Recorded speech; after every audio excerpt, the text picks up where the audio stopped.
Hey everybody, I'm Steph. I'm Michael And today we're checking out Toriki, the Castaway Island. from Lucky Duck Games. This game plays 1 to 4 players and has a box playtime of 20 or more minutes. However, sort of misleading because it is one adventure that takes probably 6 to 8 hours. Um, and you can save your game at basically the end of every day, and every day probably take you 10 or 20 minutes. So that's where they get the 20-minute playtime from. So thanks to Lucky Duck Games for providing us this copy of Toriki, the Castaway Island, but they didn't give it to us in exchange for this video. They gave it to us because they know we like to play all the games. So let's go ahead and get right to it. We can't do a full playthrough, but we will do a little bit just so you can see a little bit of how to play. So you're given a whole lot of things in the initial roundup of stuff. You've got your coin board, your camp board, your initial map where you're going to put your little compass rose down here at the bottom, like so. You've got player meeples that you're going to need one per player. You've got gold coins and food. You've got an item deck and a mission deck and all sorts of other hidden stuff. A token board and 3 map packs. So, And a journal. and oh yeah, and a very thick wildlife journal. So, you will need an app to play this. Oh, and a diary. And it says, do not open any of these things and look at them until instructed by the app. So this is an app-assisted game, so you're going to need to download the app. So what you're going to do is you're going to open up the app and you can start a new game or resume your previous game. You can even set yourself profiles. So I'm going to start a new game, and basically this is saying, hey, you're about to delete what you've done so far, which Steph and I have already played through the entire game. That's right. So we can really tell you everything that is in here, but we want to really let you experience all of this for yourself. So yes, we want to proceed. So I don't have the sound turned on. And actually, let me turn down the brightness a little bit because, see if I can get that done here. If I can do it. Oh, Nope. I'm gonna have to cancel out of the. Gonna have to cancel out of the app and do it manually. There Yeah. we go. Turn it down so it'll be easier for y'all to see. Let me get back to it for you. And it will check for an update too. All right, now you'll be able to see it a lot better.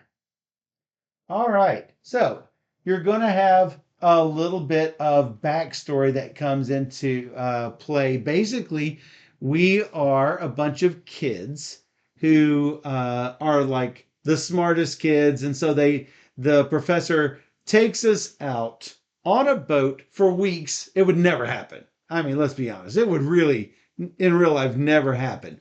But we are going to go to this island that hardly anyone has ever gone to, and we are going to catalog things in our handy dandy wildlife catalog, but our ship wrecks and we're stranded on this island, Toriki.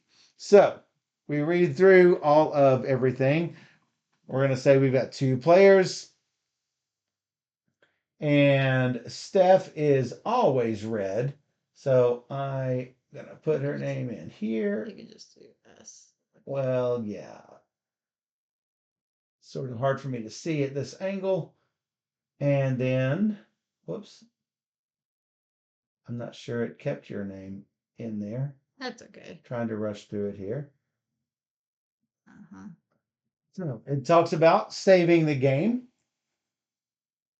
and gives, like I say, more story, which I'm going to let all of y'all uh, talk about. So I'm going to let y'all read it on your own. Location 1 is your main camp. That's the only place that you can craft new items or meet the professor to ask for a hint about a mission. Any future improvements to the main camp has to be done on that space, and those icons are on that spot as well. So says we need to secure our survival here. You need to find at least 3 sources of food and build a shelter. So we're going to look in our mission deck. You'll see that they all have little mission numbers on them. So we're going to need missions 1 and 2. Turning those face up, we can see that it is indeed those 2 missions, building a hut and finding 3 different sources of food. Notice the QR code on the bottom. The app will ask you for permission to use your camera, and it's super easy to do so. So the professor continues on. The good news is I managed to save my backpack from the ship. The professor takes out a knife, an axe, a small shovel, a telescope, and 4 cans of baked beans. So, as you see, we're going to take those 4 items from the item deck and 4 food from the supply. That's all we have for now, says the professor. So, Steph has the 4 food. We're going to put it in the camp. This camp food is shared between everyone. However, if you want to use this food, you have to take what you want and put it in front of you. And then you will be the only one that has access to that food. When you're back at the main camp, you can put your food back into the camp. So we have, notice this deck of items. We are going to have 1, 2, 3, and 4. So these are really available for everyone to take in the camp. So what Steph and I would do is we would place them all up here and we would take the ones that we need. So maybe we want somebody to go take the axe and the shovel and somebody else to take the knife and the telescope. So it says to distribute the possessed items and food tokens among the players in any way that you agree upon. And then it says, it's your turn, Steph. So what you're going to do on your turn, and it actually says some of the things that you can do. You can use the little hamburger icon up here to save the game or to look at the history of everything that's been said so far. The cards we should have, the cards we should have in our possessions, some of the missions that we should have, all sorts of things. So, and whenever you're told to take a special token out of the board, it's really easy. All you're going to do is stick your finger in the hole and pull out to get access to the special token. And look, it's a triple layer board because there's some tokens on the other side as well. You can see where this token is going to go back whenever you are done with this number 2. So on your turn, you can move 1 space for free. So Steph can go to number 3, number 6, or number 4. If she wants to move farther, she has to spend food. So the first move is free. The second space takes a food. So let's say that all this was Steph's. So she pays for that with 1 food. There is another food, and there is a third food. So she spent 3 food to go all the way across the board if she wanted to do that. I don't. No, because we want to explore everything around us, right? Notice the icons. This is where we craft. This is where we ask for hints. And this is where we sleep for the night. We will get 3 actions every day. A morning action. What is it? A morning action, a midday action, and an afternoon action. After that, the sun goes down. We got to come back to sleep. It doesn't matter how far out we've gone. By the time the afternoon action has taken us, like, let's say Steph goes here during morning. here during midday and here during afternoon. Whenever night comes, she will get to come back here for free. It does not cost any food. So, um, the first thing it's going to say is, where do you want to go? Enter the location number. You do not have to move at all if you wanted to stay in camp. Maybe we want to put two of our items together, like the shovel and the telescope, which really, there's no reason we would ever want to do that. But you could try if you wanted to.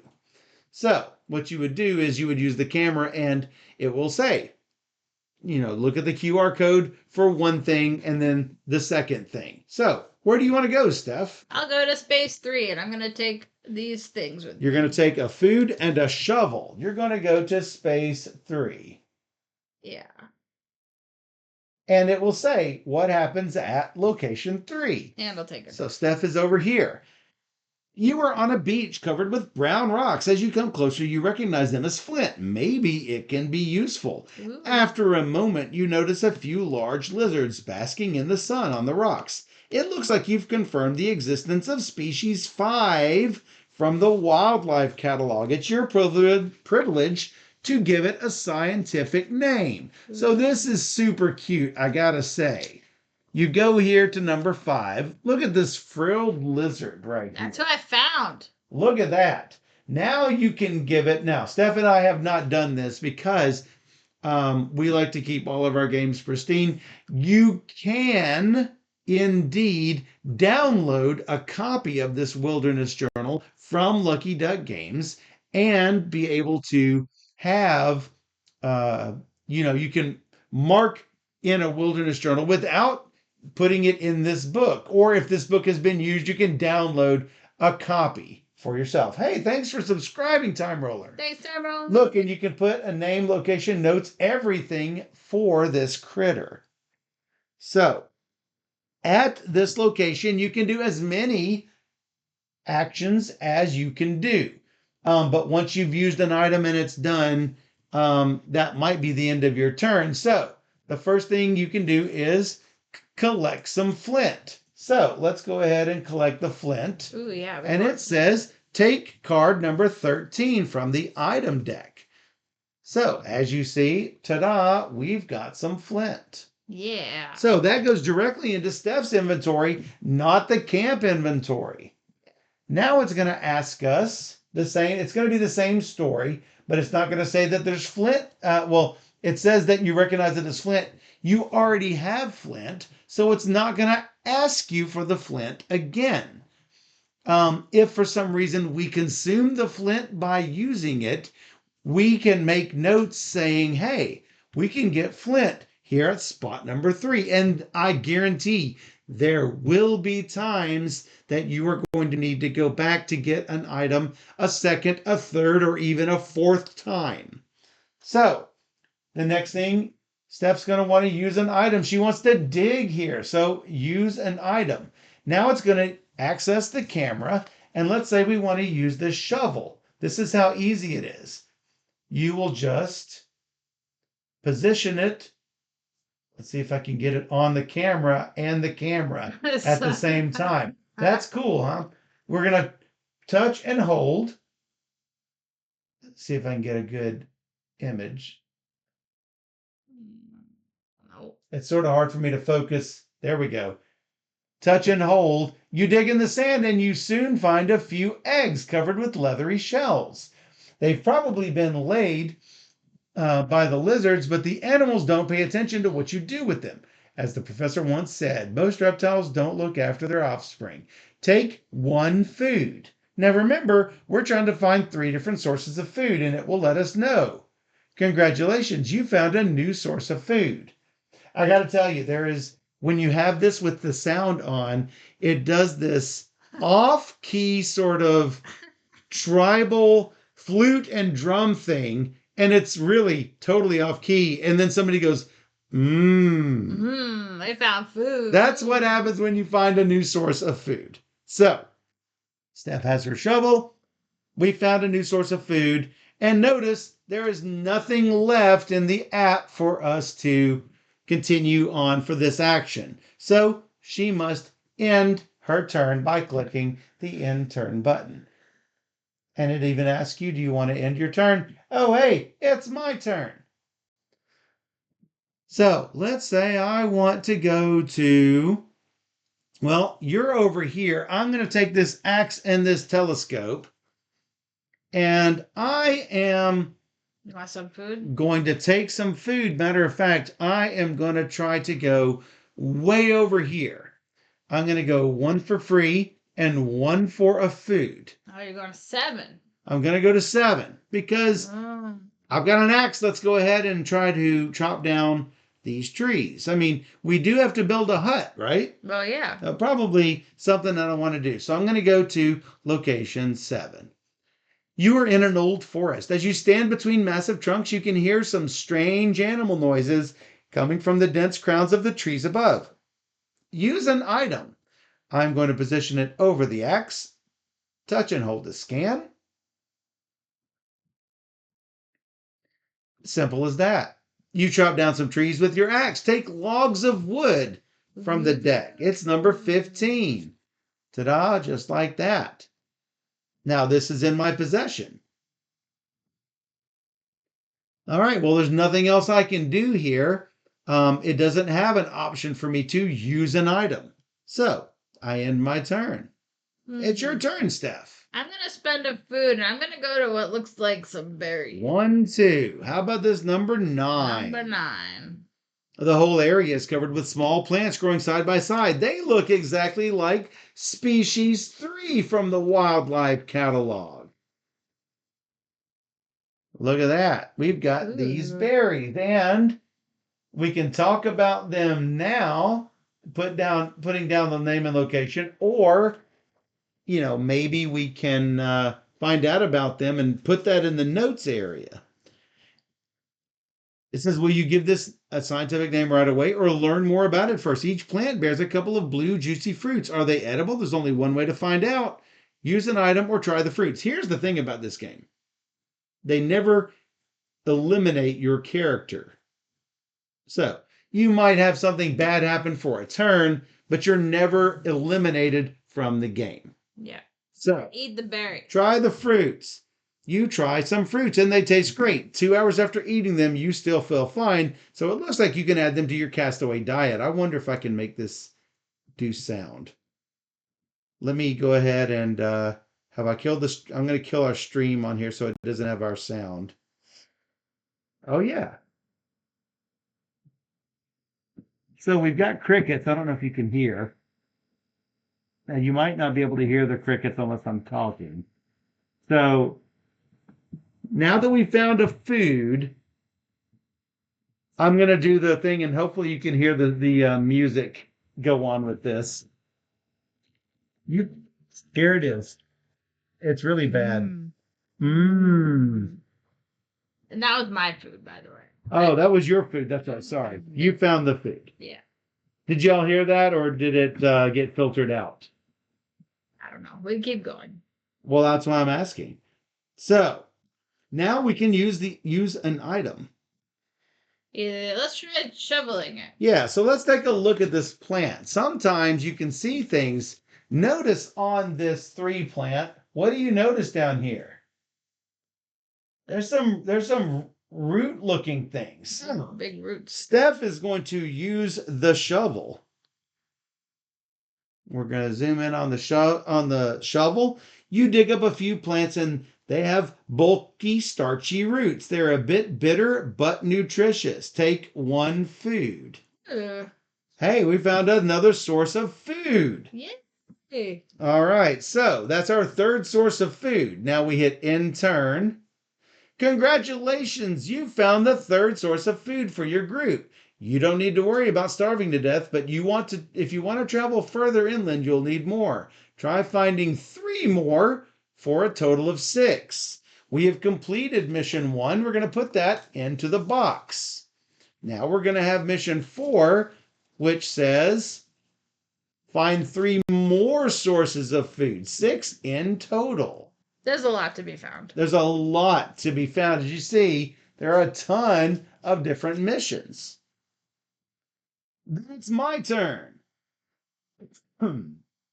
Well, without giving away too much of the game, we're going to let y'all go through and do that. But I do want to show you what happens at the end of the day. Let's actually pretend like I'm going to number 1 and I can ask for a hint about a mission or combine 2 items. This is something that you can only do back at the camp.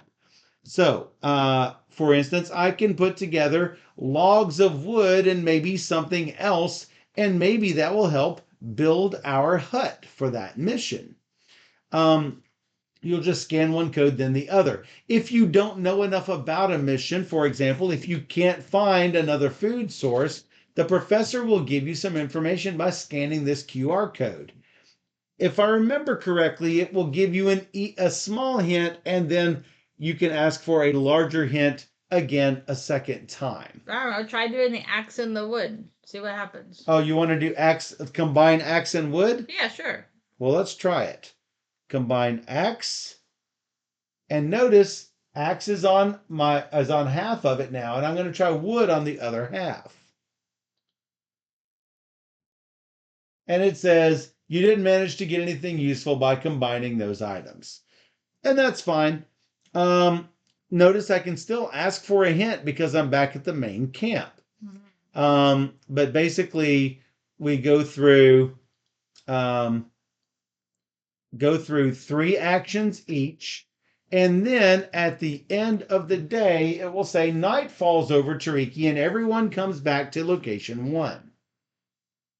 And if you would like to end the game session, this is a good time. Would you like to save your game? And it will save it to your to the cloud, so that I believe you can even pick this up on a different device. Let me see if I can. I think you did say that. I think I said that when I was reading it, but we never had to do it. But you can do it. Oh yeah.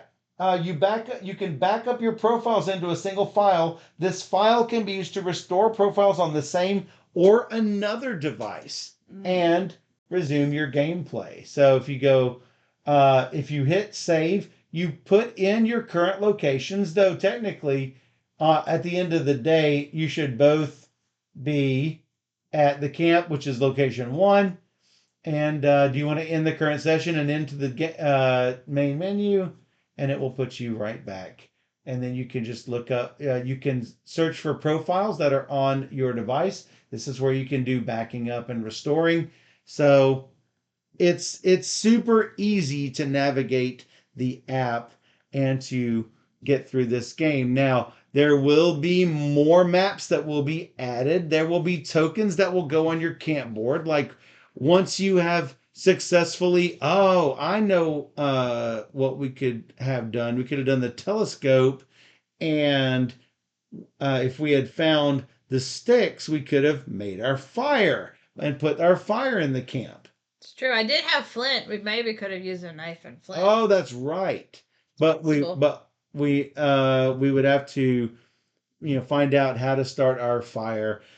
Sometimes the rule book says sometimes things do take 3 and 4 items, but they simplify it down to the 2 main components. So it makes it easy. You don't have to scan 5 things and put them together. They've done a really good job of making this super accessible to younger players. But they do need to be able to read the app, at least one person in the group. Yeah. So if you've got a parent, it's really easy to play this with a parent and several kids that are younger.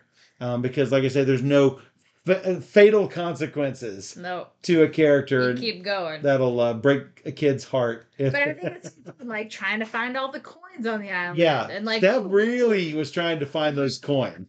Exploration. So I love trying to see what's out there and what could we use to, reveal information, if you will. Do we dig? Do we go scuba diving? You were the digger. You were the scuba diver. I like exploring. Michael likes to put things together to create items. All these cool things. So for me, I always love the exploration part of games. So more of that is fun.